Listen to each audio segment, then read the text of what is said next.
on Mississippi to Mississippi. Keep counting at those stop signs, Alex, full stop, and doesn't go until she counts to 5, McSweeney. Because you are a safe driver. And like most drivers who sign up for Snapshot from Progressive, which customizes your rate for how and how much you drive, you could earn a discount for your good driving. So don't turn into an Alex rolling stop and goes whenever she wants, McSweeney. Because once an Alex full stop and doesn't go until she counts to 5, McSweeney, always an Alex full stop. Well, you know the rest. Sign up for Snapshot today. Progressive Casualty Insurance Company and affiliates. Snapshot not available in all states or from all agents. This is Dream Power Radio, the place where your dreams turn into reality. Here is your host, Debbie Spector-Weissman. Welcome, welcome, welcome to Dream Power Radio on the Amazing Women and Men of Power Network, the world's leading positive programming network powered by Raven International. I'm your host, Debbie Spector-Weissman, and I want to give a big shout out to the fabulous Raven Blair Glover for the great send-off she gave me for my first show. This is the place where we talk about your dreams, both daytime and nighttime dreams, and how you can use them to make the internal shift to live a life you love. Now you may be asking yourself, what in the world does she mean by making an internal shift? Well, as I see it, most of us go through life almost in a fog. We get up, go to work or school, or do whatever we do to get us through the day, and then we go to sleep without ever taking the time to ask ourselves who we are and why we're here. Dreams, for me, are the quickest way of helping us get answers to those questions, and also questions less profound than that. Dreams can help us explore our feelings, bring up character flaws we may want to address, make us appreciate our loved ones, and give us guidance on issues that often stump our conscious minds. They're our way of having a conversation with ourselves, the part of ourselves that's deep in our subconscious. That's the part that has no judgments, no expectations, no negativity, and no fear. Dreams can lead us to greater self-awareness, self-acceptance, and self-actualization. In the coming weeks, I'm going to bring on experts who can help you understand why dreams are important and how you can use them in your day-to-day lives. I'm also going to be having conversations on how you can live your dream life with experts who can show you how to cut through the clutter that's keeping you stuck where you are. I'm also here to help you understand your dreams, and future shows will be devoted solely to that. So, if you have a dream that's got you stumped, send it to me at debbie@dreampowerradio.com. I'll interpret your dreams and answer any questions you might have about the importance of dreams. So again, email me at debbie@dreampowerradio.com. One area where dreams are particularly helpful is in the area of health. And I'm honored today to welcome our guest, Kathleen O'Keefe-Kanavos, to Dream Power Radio. Kathleen, also known as Kat, has spent years studying and teaching about dreams, and she credits 3 precognitive dreams, those are the dreams that predict the future, as well as conventional medical treatment, for actually saving her life. Along with Dr. Larry Burk, she is the author of the best-selling book, Dreams That Can Save Your Life, Early Warning Signs of Cancer and Other Diseases, which is an exploration of dreams as a spiritual source of healing and inner guidance for your health and well-being. Well, Kat, I first heard of you when I was undertaking my studies as a dream life coach, and your dreams were actually a case study on how dreams have a profound effect on our lives. So, yes, it's true. So could you briefly tell our audience about these dreams and what happened as a result? Well, Debbie, thank you so much for having me on your show. And oh gosh, it's good to know that my dreams were studied in your course, because I think they're so very important. In fact, they're so important that I did a show on them last night on dreams in the Bible, and how dreams, precognitive dreams that predated Christ, are still relevant today. It's not some new age phenomenon at all.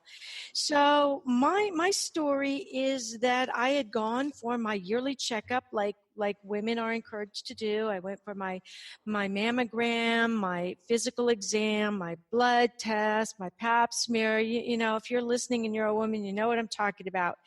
And all of my test results came back with flying colors. I was healthy. I didn't have to worry about anything. See you in a year.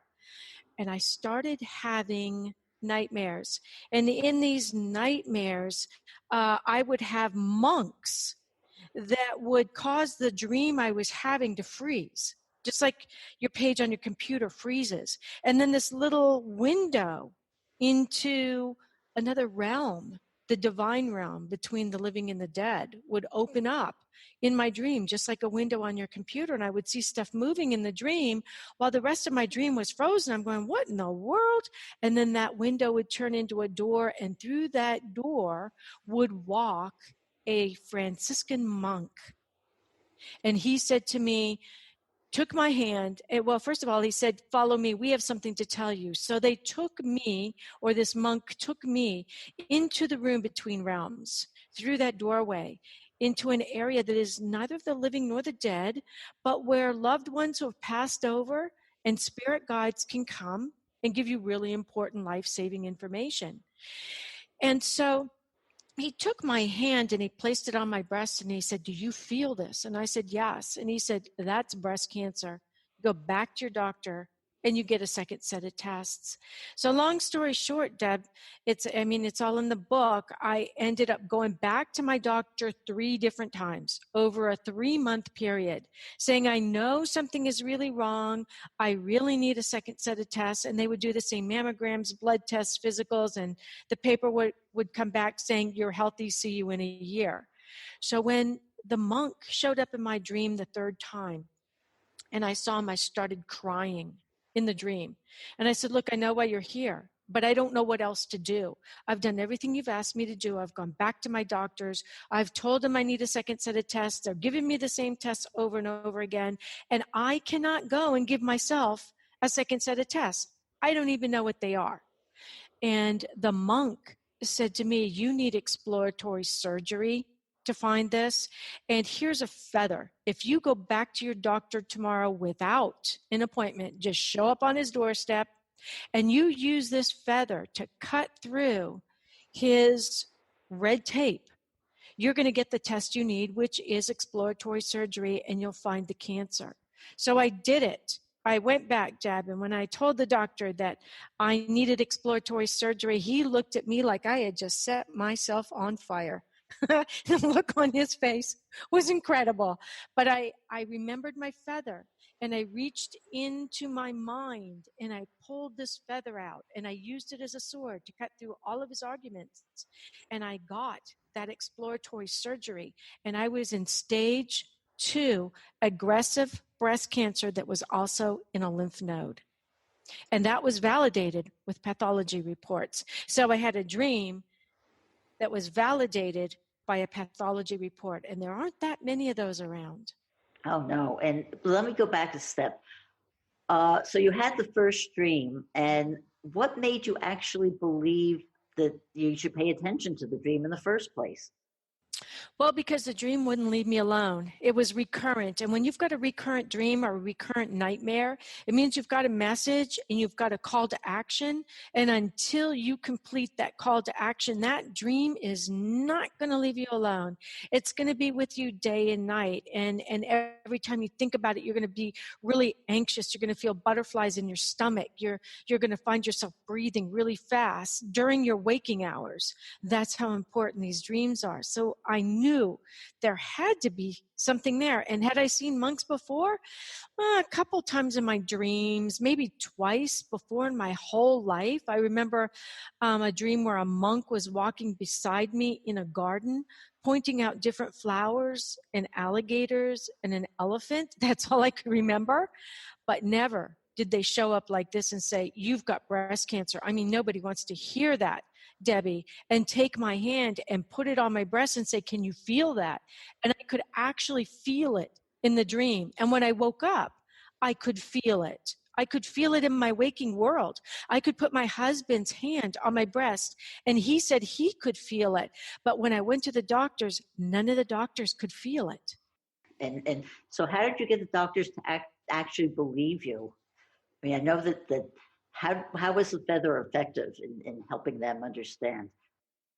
I don't know. It just worked, which goes to show if you put your belief in a higher power and believe that the reason you're being sent these messages through a dream is so that you don't die because you still have something that needs to be done on the earth plane, then you will get the guidance you need, and heaven and earth will bend over backwards to make sure that you're heard.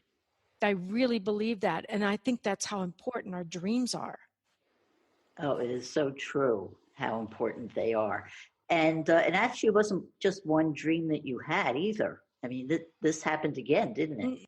It did, almost at the 5th year, almost the same time of the year, same month, everything. I always ended up going through chemotherapy and radiation therapy in the height of winter, in the winter storms. But what's really important, Debbie, is that my spirit guides, and every single time I had this, in every single dream, they didn't say, go find Swami Wami Rama Lama Ding Dong. They said, go back to your doctors. They had faith in my doctors. And in the book, Dreams That Can Save Your Life, Early Warning Signs of Cancer and Other Diseases, we have 30 plus stories in that book of people who had similar dreams, and they went back to their doctors. They were told to go back to their doctors, and they took conventional treatments. So, and I've always scratched my head over that. I was like, you mean to tell me that the spirit guides and the angels really believe in our doctors and our treatments? And obviously the answer is yes. So 5 years later, almost to the day, I was actually in the doctor's office having my mammogram read in front of him, the radiologist, and he said, you're healthy, Mrs. Kanavos. Congratulations, you've hit the 5-year mark. And one of the spirit guides, the monks, orbed into the room. He could not see it, but I had been working so closely with my guides during my treatments and my dreams, and they were working so hard on me that he orbed in and he pointed to the mammography film from my other breast that had not had the cancer. And he said, you tell the doctor to look right here. And I took my finger and I put right where the guide's finger was. And I said, look right here. And the doctor looked at me and said, that's the wrong breast. That's not the one that had the cancer. This one did. I said, yes, but look right here. And he said, he turned in his chair and he said, Mrs. Kanavos, you're healthy. Go home. Congratulations. So what I did, Debbie, is I ran downstairs to L2, to the radiology floor, to the chief of radiology, and I said, I want an MRI. I know something's wrong. And the doctor said, I just spoke to the doctor upstairs. We think you're having an anxiety attack, which is not unusual. We think you're very stressed. You need to go home. So that night, Debbie, I had this dream where, again, the pop-up window happened in the computer of my mind, in my dream, and a monk guide walked through and said, come with me. He led me into a room between realms again, and there were these doctors standing there. But there were women doctors there too. They had on their white coats, they had on white clogs, they had on a little white nurse's cap, and I'm thinking, is that a nurse? Is that a doctor? What is that? And then I noticed they were holding mammography films in their arms, facing me, and they motioned with their fingers for me to come closer, and I went closer and looked, and there was my name in the bottom of the film, Kathleen O'Keefe-Kanavos, in big black block letters, And all of a sudden, poof, like that, those doctors turned into these great big circus clowns with the big red bulbous nose and the red curly hair wig instead of their white hat. And they had on these big red shoes, and they were rocking back and forth laughing. And I went, oh my God, this dream is a nightmare. Wake up, wake up. And I sat up in bed to wake myself up, and I go, I got it. And I went back the next day, and I made an absolute terror of myself in that hospital when the doctors said, we can't give you an MRI when there's nothing wrong with you, and the mammograms are showing you're healthy. And so I'm sorry, no. And they gave me this runaround, and I finally said, look, I'm not leaving your office till I get that MRI appointment. I'm going to lie down here on your floor, kick my feet like a 2-year-old. You're going to have to call security to drag me out. And I'm going to be on my cell phone to Channel 2 News as you're dragging me out on my back out the front doors. I got the MRI. Took me 3 months again to get the MRI. I had a 9 by 11 centimeter tumor, which is considered terminal. Wow. But I'm still here talking to you today, and that was 15 years ago. Yes. And thing I want to also point out here is that your story is not a fluke. You're not the only person who this has happened to. And in fact, your book is based on the studies that Dr. Larry Burk conducted on the power of precognitive health dreams, such as yours. So can you give us like another example of someone whose life was saved because they believed their dream? Sure. There's one in the book. It's actually my favorite. Her name is Dana Anderson. And she was, at the time this happened, she was fighting ovarian cancer. And it was really bad. She was stage 4. The doctors had tried all kinds of chemotherapy, radiation therapy. They'd done everything they could do. She was 29, a single mother, and she had a 2-year-old at home. And finally, the doctors had to say, we give up. We've done everything we can do for you. There's nothing left. Go home and get your house in order. And she was devastated because it meant she had to go and find someone to raise her 2-year-old daughter, because she was going to be dead within 6 months. And that night, she had the most amazing dream, Debbie. She dreamed that she was awakened during the night by a silver spaceship that landed in her backyard. And she got up out of bed and she walked out, and these little aliens walked out of the silver spaceship, and they walked up to her and they said, you need interferon. This is what it looks like. And they put 2 pills in her hand. And they said, go get interferon. Remember, interferon. And they kept repeating it to her so that she couldn't forget it. And then they got back in the spaceship and they took off, and she went back, got back in bed, went to sleep. And the next morning, she remembered the dream and she wrote down interferon. She immediately wrote it down in her journal so she wouldn't forget that dream. She went to her doctor. And she had nothing to lose, Debbie, because the doctor had said there's nothing else we can do. And she said, I had a dream last night. And she told him the dream. And she said that they told me to come back to you and get interferon. Do you know what that is? And she said he turned white. And he said, yeah, it's a drug that's still in study. It hasn't been proven to work yet, but I think I can get you some. And he did. Put her on it, and that was 20 years ago. And she's still with us. She is still with us and wrote her story. It's in the book. Wow, that is so amazing. That the power of dreams is so amazing. We're going to take a short break here, and we'll come back. We're talking with Kanavos, the co-author of Dreams That Can Change Your Life. We'll be right back. Want to know more about remembering your dreams and what they mean? Want practical tools to help you really live the life of your dreams? I'm Debbie Spector-Weissman, the Dream Coach. For powerful wisdom you can use, sign up for my newsletter today at dreampowerradio.com. It's free. Welcome back to Dream Power Radio with your host, Debbie Spector-Weissman. Welcome back to Dream Power Radio. We're talking with Kat Kanavos. Kat, I'm always hearing from people who tell me they can't remember their dreams. And you've actually come up with your own formula for Mm-hmm. dreams. So can you tell us about it? Sure. It's so important to remember our dreams, because if we don't remember them, how can we ever go back to see if they came true? And that's really important. It tells you whether or not you've hooked into that universal wisdom, and whether or not you can use your dreams to help you in your life. So I came up with the acronym SO DREAM to remind me of the 7 steps needed to retrieve dreams and information and to write them in my journal. So the first one is S, for set your intention. It's so important. And you do that before you go to sleep.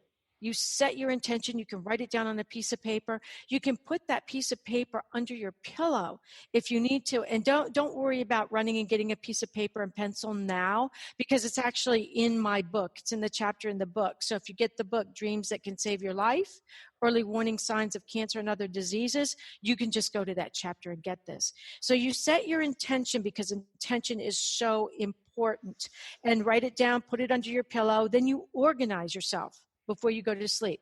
Make sure you've got your pencil, your paper, or your recording device if you're going to use your cell phone. Whatever it is you're going to do, make sure it's right by your bed so that you just reach over and get it in the morning, because if you have to sit up and look for it, your dream is going to be gone. And then the next one is D, dream.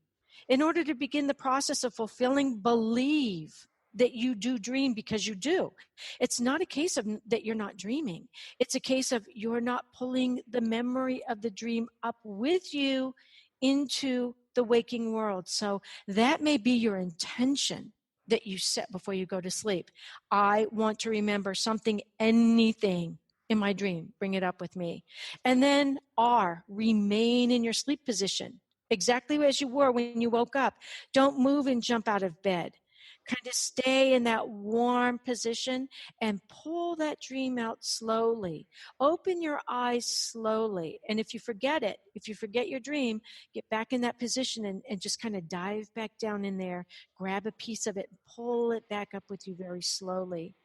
And then the E in dream is emotion. It refers to those parts of the dream, or those snippets that actually elicit emotion. If you woke up with your heart pounding, or you woke up laughing, or you woke up crying, what part of that dream do you remember that made you have those emotions?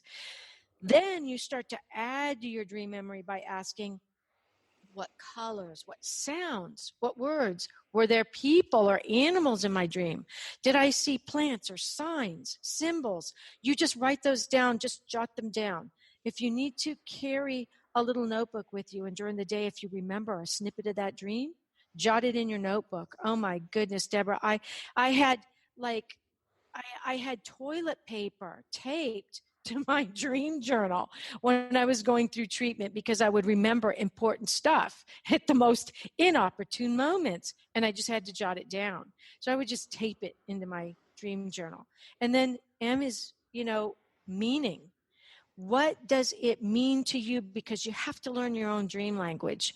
It's you speaking to yourself. It's your guides speaking to you. And dream dictionaries are really important. If you really need one, go get some of the dream dictionaries by Kelly Sullivan Walden. They're fantastic. And use those while you're learning your dream language. And then, you take all of that information and you reread it in the morning after your dream, and there you go. You'll be developing your own dream language. And a big part of the whole process is keeping a dream journal. I know it's a very important part of my dream work, and it is yours too. You want to speak about that a bit? I do. I always keep a dream journal beside my bed, because I have a tendency to have precognitive dreams. So a lot of times I need to write the dreams down that are really important, that I know are significant because I've had them over and over again. And that way I can track them. I can do dream tracking. I can watch. I can circle important things in that dream, colors like maybe a red sweater, maybe a stop sign, maybe a blue car, and then the dream was about a car accident. And there have been times where I've had dreams like that, seen those symbols and gotten off the sidewalk, and boom, there's an accident. Maybe a door flies off. It would have hit me, or something like that. So that's why dreams and tracking your dreams are so important. And then also, you want to use your dream journal to help you connect with your spirit guides. We're all born with guardian angels and spirit guides. We're their job, and they take that job very seriously. I want to get back to the whole idea of using dreams as a diagnostic tool. It's actually been a part of dream work for as long as people have been dreaming. So can you speak to that a bit? Yes, I mean, dreams and dream work go together. Like when I did the panel last night, Dreams in the Bible, I was talking about Daniel and King Nebuchadnezzar. And what I found so fascinating about that dream, Debbie, is something that we did, and Debbie Wiseman and I are connected through the IASD. And so one of the things that I found so fascinating about that dream is how it applied itself to the International Association for the Study of Dreams with Dreaming for Others symposium that we did online. Because in this dream, the king Nebuchadnezzar has a dream that scares him very badly. And he calls all of the people that are his counselors in and says, okay, I want you to interpret my dream for me. And they're saying, great, king, we can do that. You know, he's got the astrologers in there. He's got the card readers in there. He's got all these people, dream interpreters in there. And he says, okay, interpret it. And they go, well, you have to tell us the dream first. And he goes, no, if you're as good as you say you are, you can figure out what my dream is and you can interpret it for me and you can be right. And they're going, well, no human being can do that. And he says, well, then how about this? If you don't, I'm going to kill you all. And so enter Daniel. And Daniel says, you know, I can do that. I can pray and I will get the dream from, you know, at that time he says, I can get the dream from my God or higher power and I can bring it back down and connect it to you. And that's what IASD did with Dreaming for Others. So he did.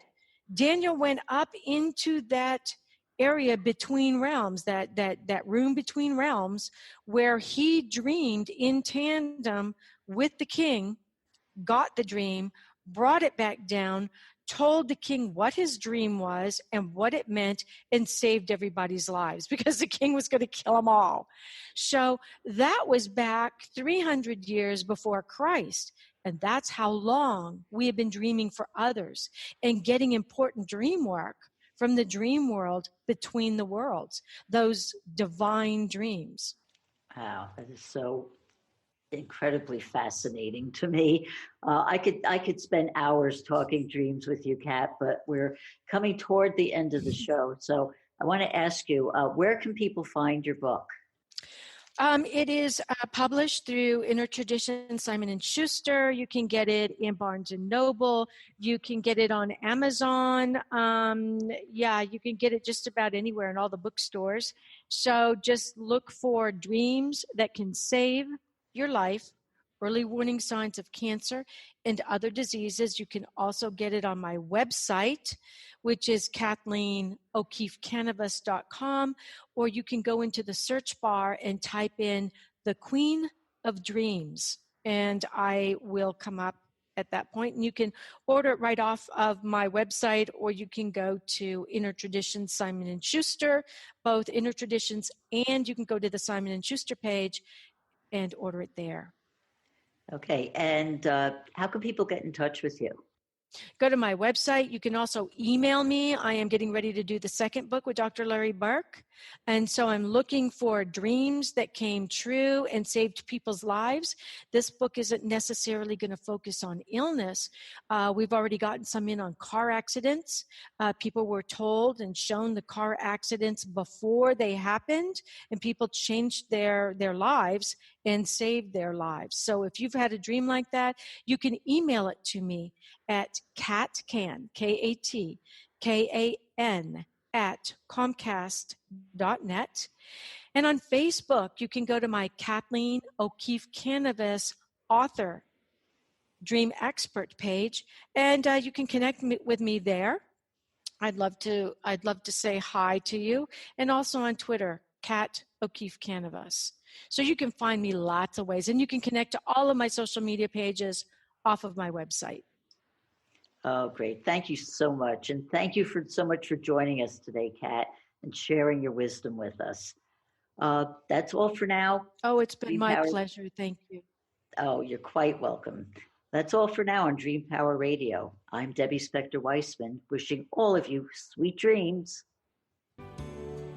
You've been listening to Dream Power Radio with your host, Debbie Spector-Weissman.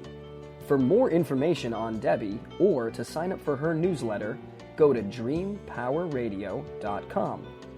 This has been Dream Power Radio on the Amazing Women and Men of Power Network, the world's leading positive programming network, powered by Raven International.